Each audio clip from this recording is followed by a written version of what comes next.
So I kind of look at a CTA and think about three things. I think tying in something witty and something direct. I want to give you a few more examples of these buttons. Like Todd was saying, he's using some of the generic because it's hard when I don't know the customer. I think, a really great world-class website needs to have multiple, and in different areas. Welcome to the Married to Marketing podcast, where our lifelong love affair with marketing is second only to our commitment to each other. I'm Todd Lair, CEO and co-founder of Lair Digital. And I'm Laura Lair, VP of Creative Strategy, co-founder of Lair Digital, and Todd's better half. Together, we've found success in business and in life by combining our talents, entrepreneurial spirit, and creativity.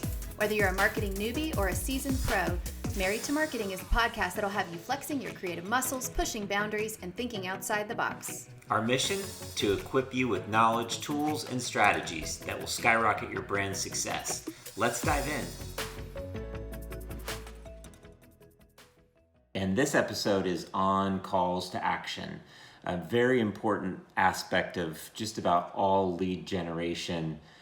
Campaign starts with a really great call to action, an incentive, a reason to click or to download or to buy even. And I think it's probably one of the easily most overlooked areas of specifically digital marketing. And we wanted to dive into that today. One thing that I noticed, we kind of did a scan recently of our website. And as I'm going through the CTAs, I'm looking, because we want to be our own best client at Lair Digital. And the thing that I noticed is that it was clear, subscribe, download checklist, or contact us. It's very clear what it is, but lacking in talking to the pain points, which I think is really important. If I'm going to encourage somebody to click that button, what is the passion that's going to help them to actually do that? So I kind of look at a CTA and think about three things. Who are we talking to? What is their pain, of course?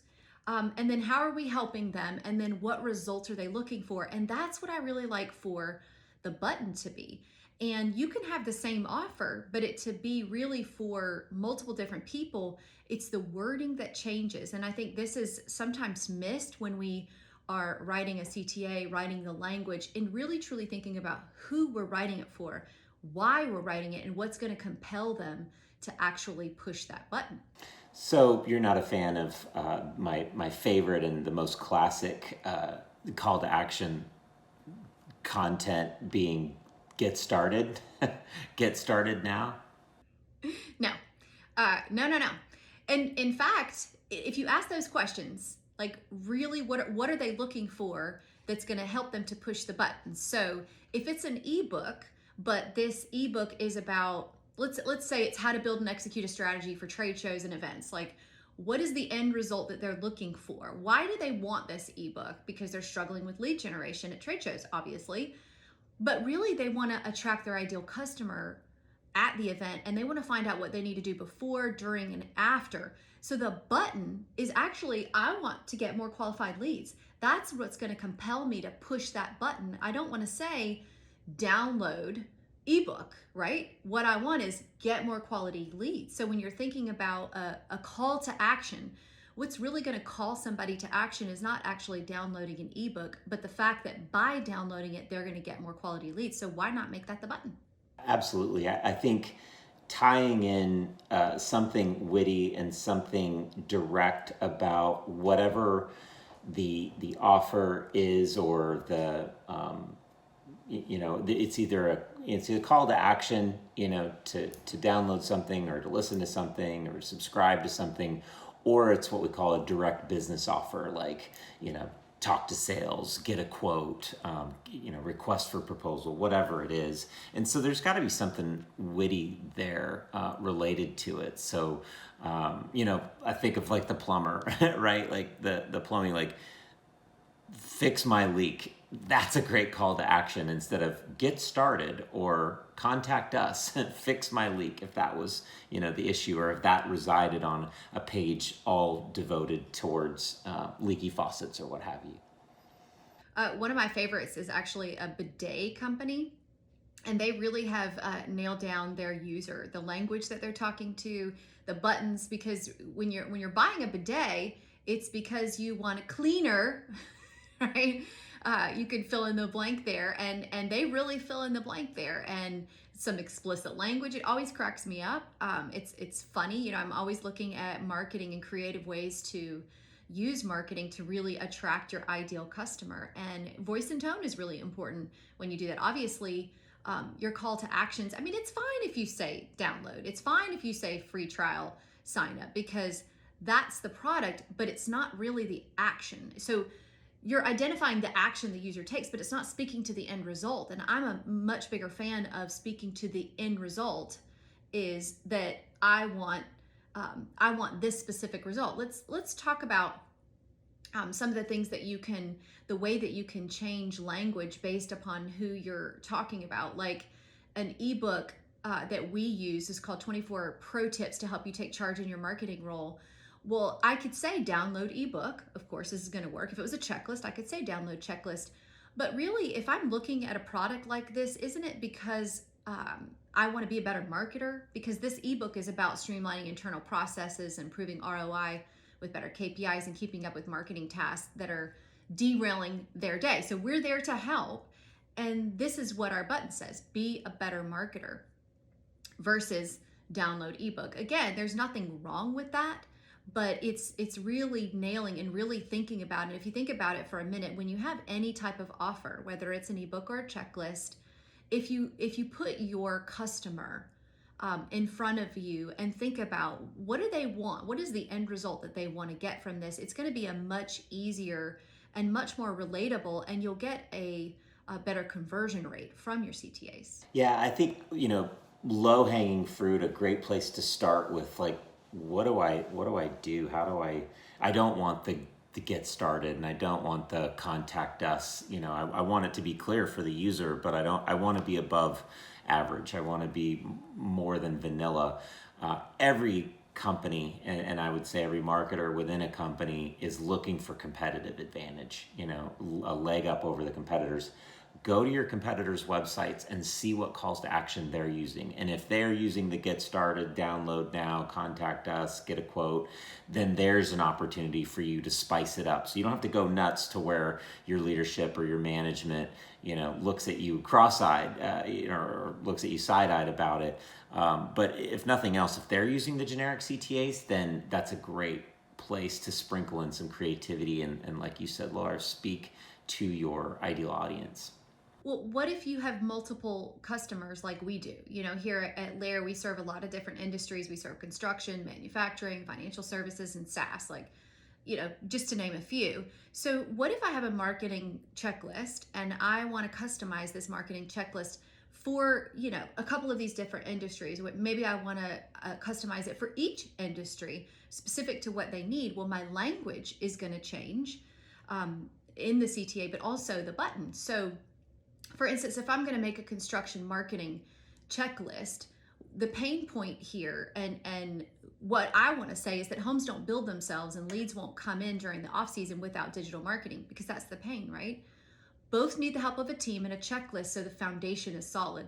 Little witty, little alliteration there. My button is build year round.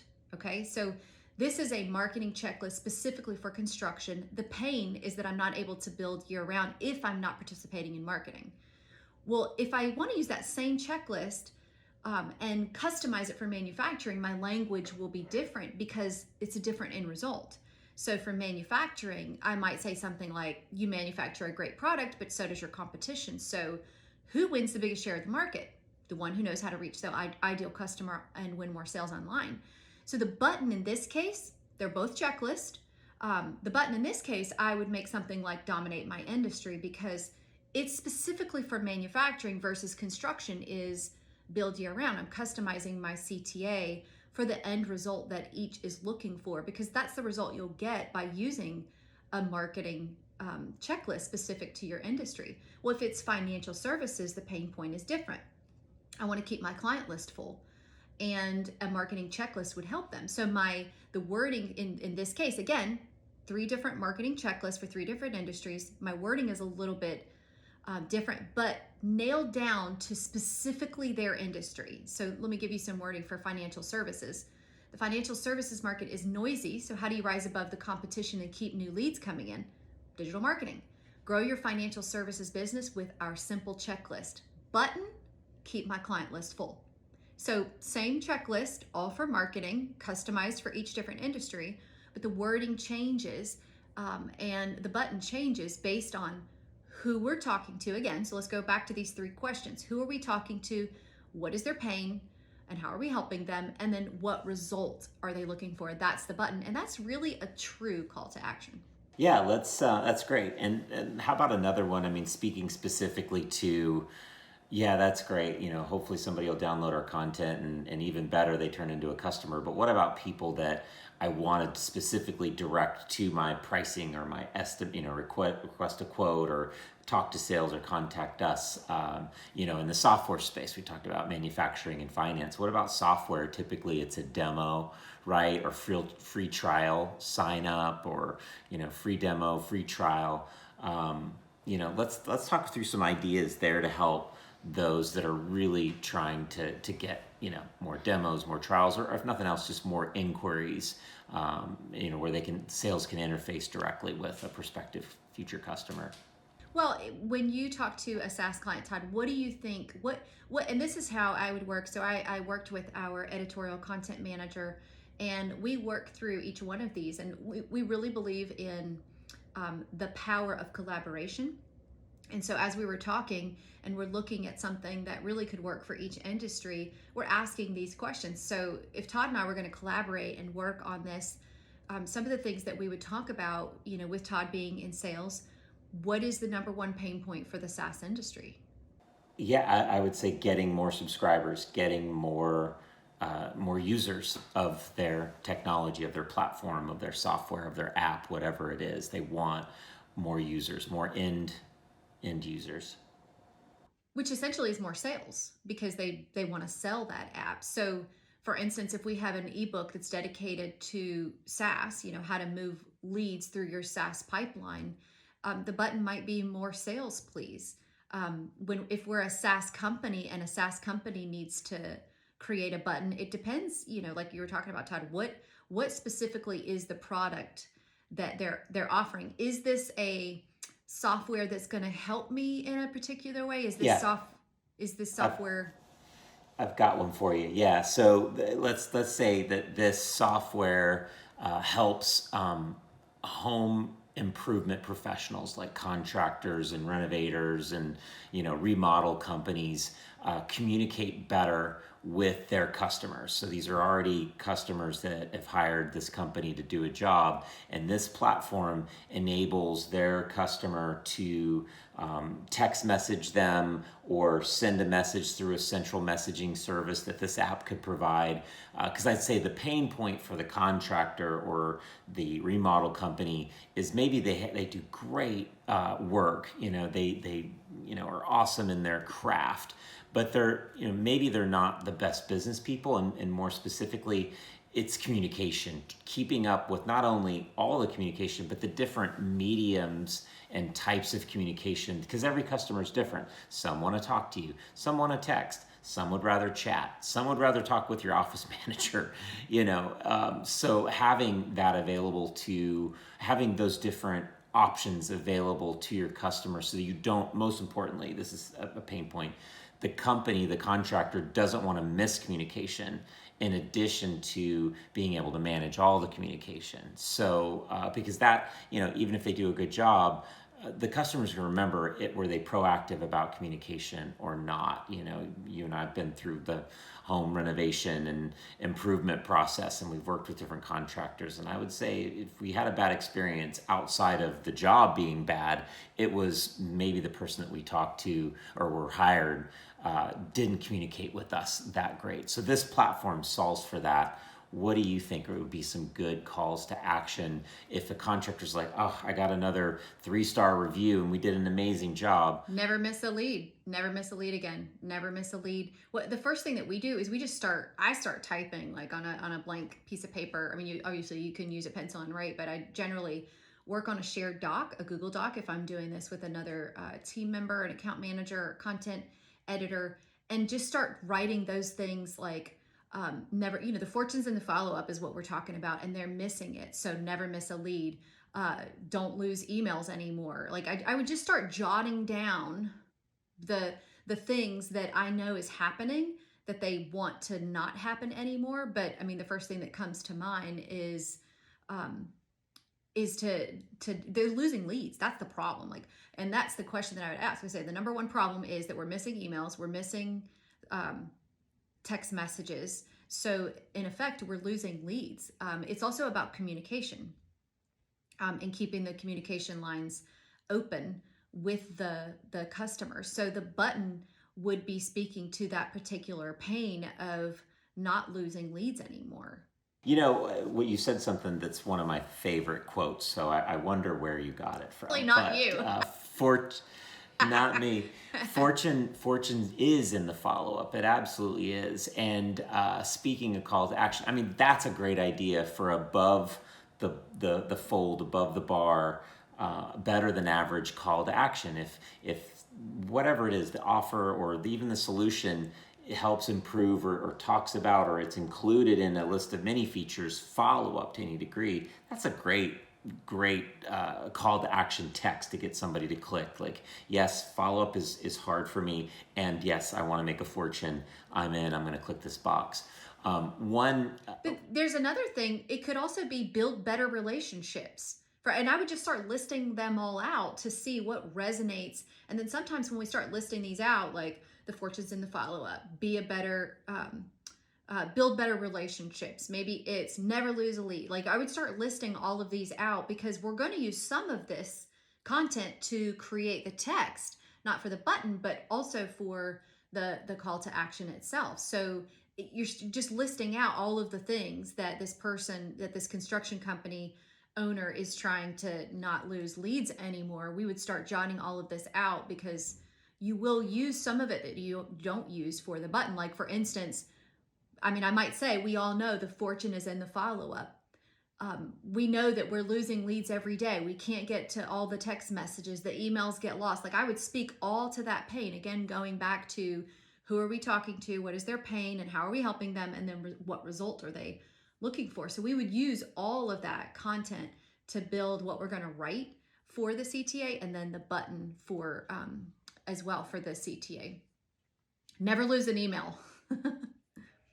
I totally agree. And one brand that I follow that I get their email is Resi. You know, we like to go out to eat and we like to get, reservations, especially in Charleston where we live. It can be hard. They're amazing restaurants, world class, and it can be hard if you don't, schedule way in advance to get a reservation. Well, Resi's like a really great brand. They do a great job educating me just in my local, wherever I book. They're smart about it. So they send me recommendations for tried and true, restaurants, but also new ones. And one of their calls to action that always gets me to click on their email is right this way. Want to learn more about Momo or whatever, right this way. And it's just like, the hostess, like, oh, your table will be ready in just a minute, and then they come and get you and they say, okay, are you ready? And you say yes, and they go right this way, and it's just like, yes, I want to sit down, I want to eat. Like there's emotion attached to that, and I think Resi does a great job there. And so that's again,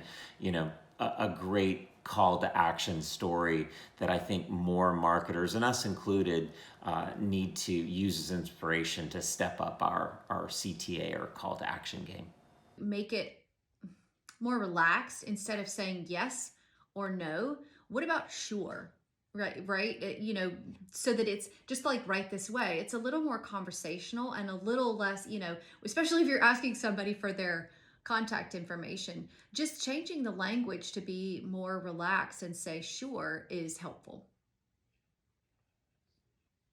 Yeah, absolutely. Another podcast for another day is diving into forms, right? But anything that you can do to, obviously with calls to action, it's that taking advantage and really getting inside of their head in a micro moment because of our attention spans being so thin and so short. But once you get them past that stage, then your form needs to be top shelf. So we could certainly dive into best practices there.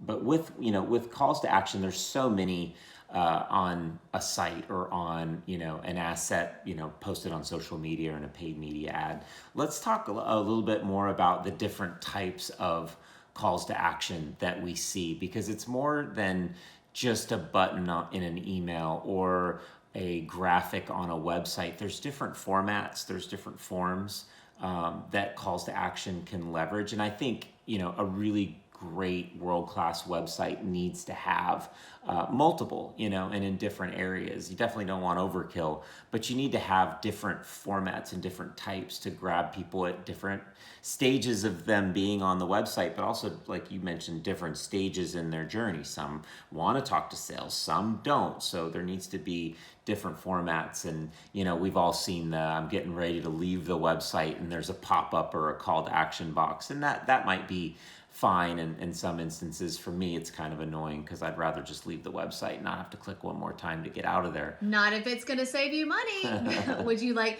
10% off? Go ahead and don't leave now. I love that one. Don't leave now. How about 10% off your cart? I'm like, well, okay. Everybody loves a good deal, and that'll keep you sticking around. Yeah, that's right. Well, speaking of sticky, so we know, like, navigationally, like on a website, typically at the top or maybe on the left-hand side, there's a navigation, and sticky banners can either be in place within a navigation, or it could be a separate banner, underneath or next to a navigation bar. But basically, it's a permanent follow you around on the page. So if you scroll, the banner scrolls with you, so it's always top of mind. And it could be fixed to the top or the bottom of the page. But that's one format. Let me tell you how I like that. And this is just me. I mean, obviously your business may be different, but I don't want to make it hard for somebody to become my customer. I don't want to make it hard for them to subscribe. And I do most of my shopping online, let me just say that. And if I visit your site or I visit your blog, I love reading recipes and things like that. If I'm visiting your website or your blog and I want to subscribe, don't make me look for it. Don't make me go to your blog page and it not be on your homepage. I want it. That's the place where I think there's a high value, is having a sticky banner or something close to the header, like either right before the fold or right below the fold. But I'm a big fan, like I said, of if I'm dropping in, I'm like, looks good. Let me go ahead and subscribe so I can start getting your coupons, or let me go ahead and subscribe so I can start getting your recipes, or let me go ahead and start subscribing so I can get your blogs. Whatever I'm there for, make it easy for me. So, name, email, if you need more information, industry, and that's it. Get on the list, or start getting recipes right now, or whatever the outcome is that they're looking for. Start getting discounts if you are a retail store, whatever it is that they're looking for. Make it easy for them. If I have to search around on your site to try to find a way to subscribe, it's likely I'm going to leave before I actually get to subscribe. So make it easier for people to subscribe to your site. People do actually want to subscribe. I think there's a lot of people thinking, oh, they don't want to get on my list. But actually, I want to get on a lot of people's lists. That's how I find good deals, do a lot of shopping, and get a lot of education. I subscribe to a ton of blogs for that particular purpose. Say, in B2B specifically, B2B websites, I know there are robust marketing teams at a lot of B2B companies, and even so, they may have a content marketing department, and they focus hard and long on putting out really great content. And I will tell you, regardless of the company size, I would say, startups to billion-dollar companies, 9 out of 10 B2B websites do not even have a subscribe button anywhere on their website, not even on the blog page. And I agree with you. It should be in a lot of places. It should be on the home page because, right, we want calls to action for those that are in different stages. I don't know anything about this company. they have some things that they do that seem interesting to me, but I'm not totally sure yet. But I want to see what kind of content they put out and what I can learn from them.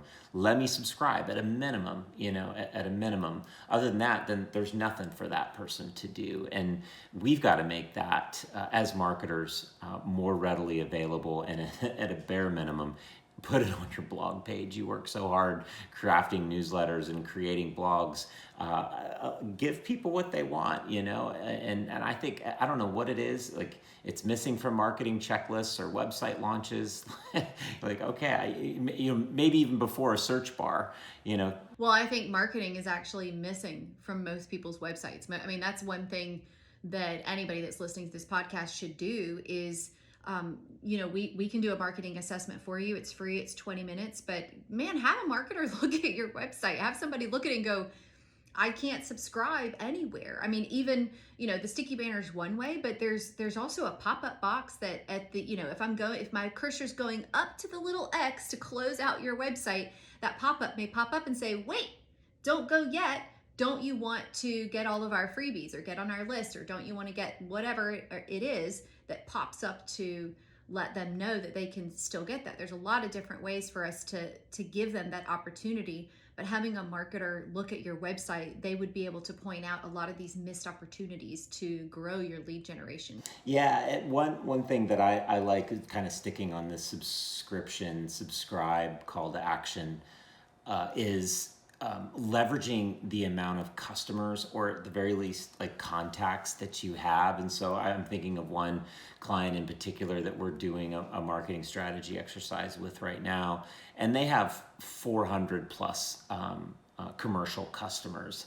And they do put out content for that audience. And so great call to action. And they'd love to have a prospective company subscribe and get access to their content. But like a subscribe pop-up, or just a call to action that says join 400 plus other company, whatever the industry is, in your market, in your industry, 400 other marketers, or 400 other contractors, or 400 other insurers, or whatever it is. Don't miss the boat. Make that button. Don't miss the boat. Yeah, absolutely. And so use that to your advantage. And I think that's such an underserved area of how, marketers or companies in general are speaking to and trying to entice those at, the subscriber level to join their list.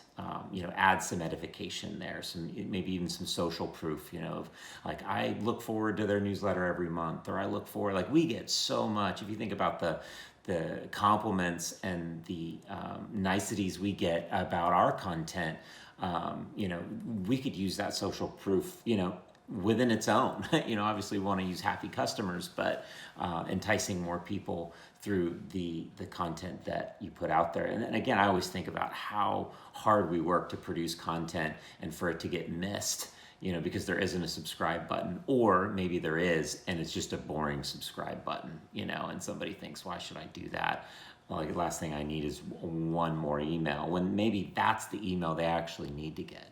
There's a couple, I was just going to mention a couple of other types of CTAs that we like to use in HubSpot. As you may or may not know, we are a HubSpot partner, and so we do a lot of our CTAs are inside of HubSpot for our clients and for ourselves as well.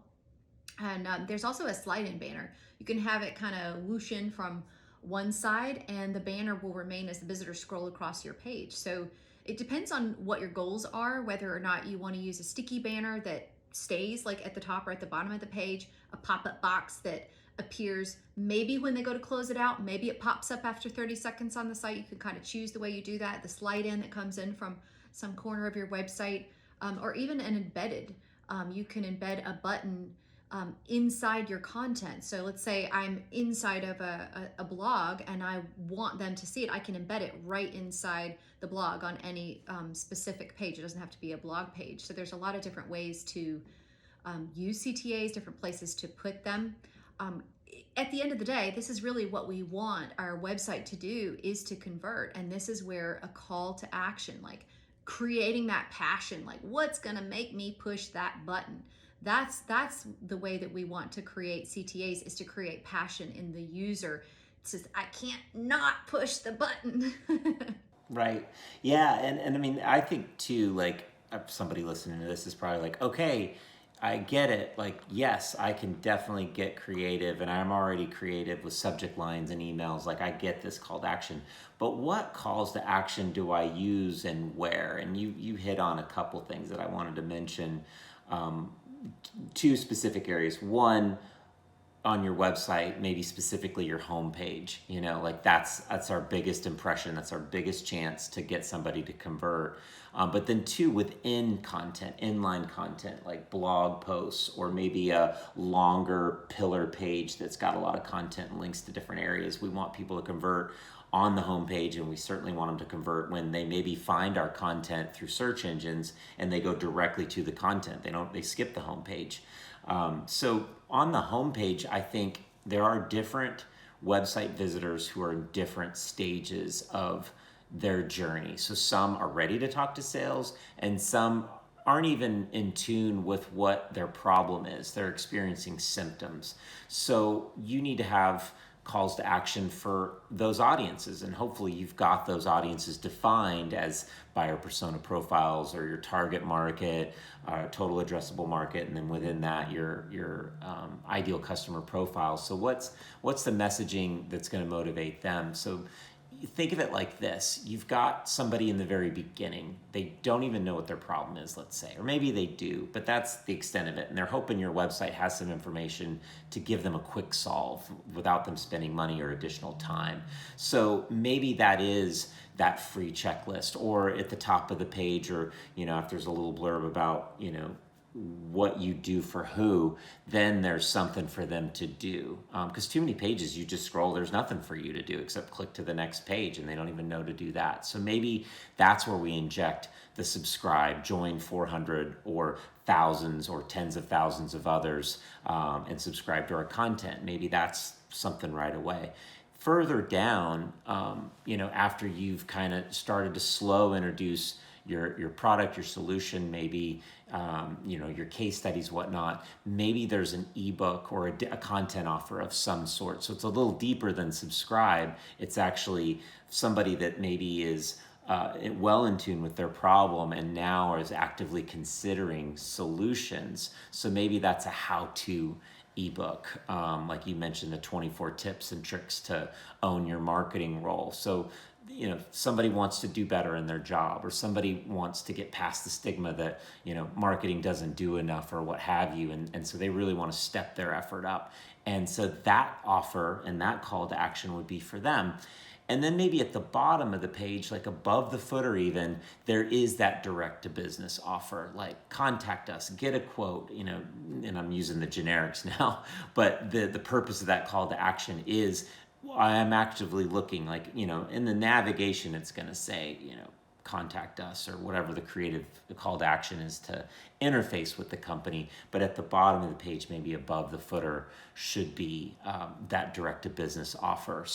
But too much of the time, and the reason I went into that is too much of the time, the direct to business offer call to action is the first thing they see.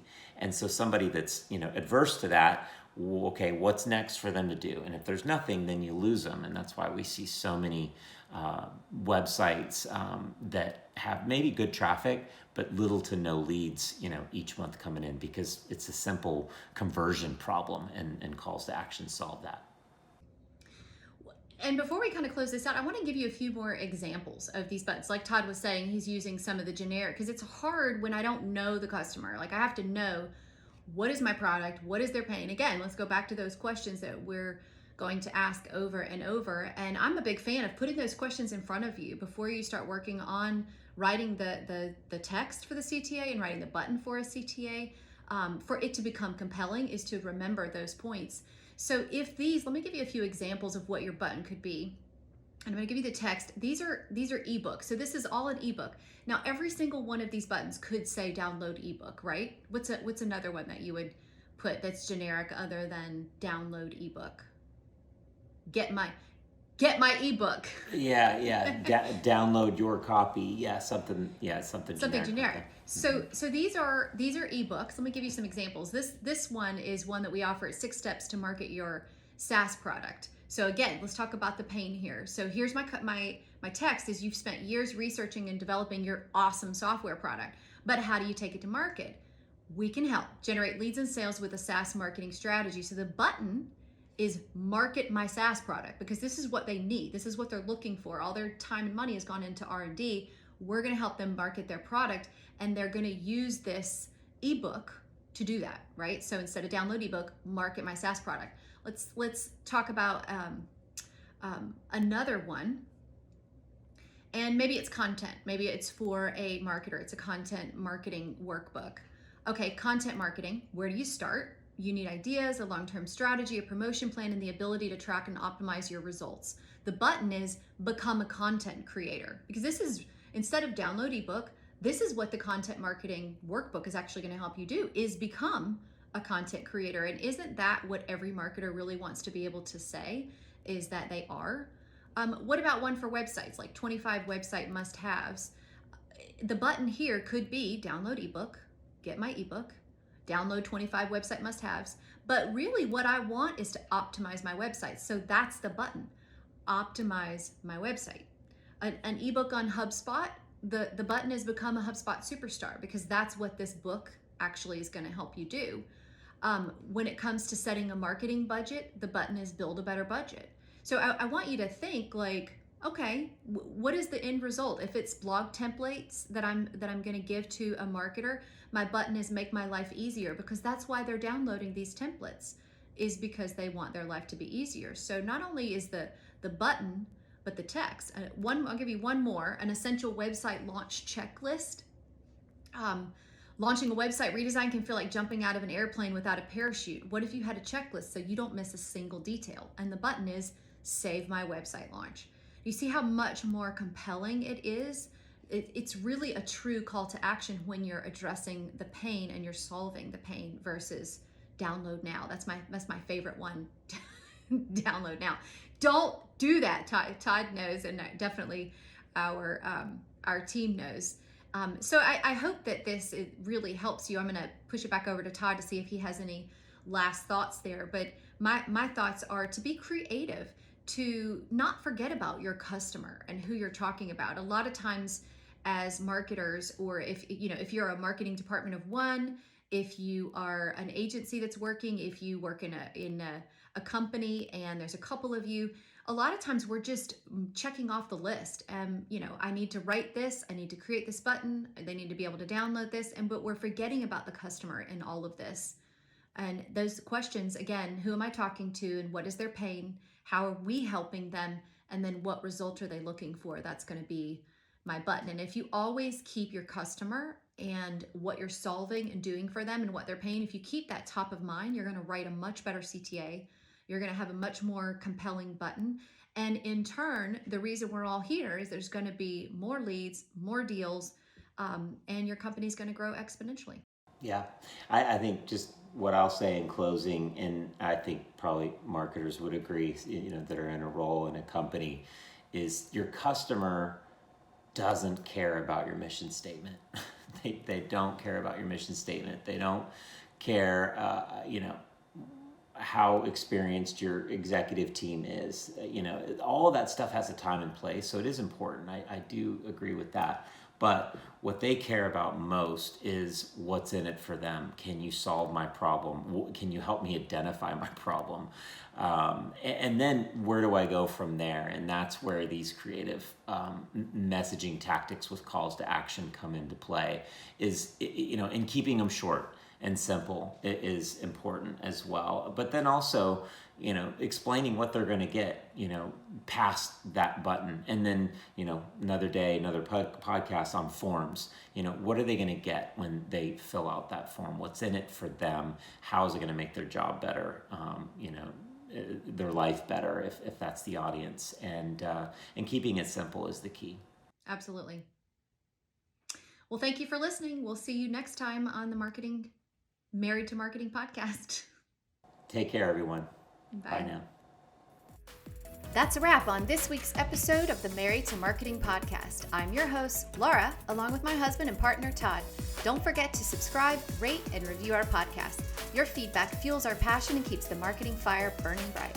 And if you're hungry for more marketing magic, be sure to visit our website, marriedtomarketing.com, where we've got a treasure trove of additional resources, episode transcripts, and mind-blowing bonus content. We'll be back next week with another engaging episode. Until then, be creative, get strategic, and never go to bed angry.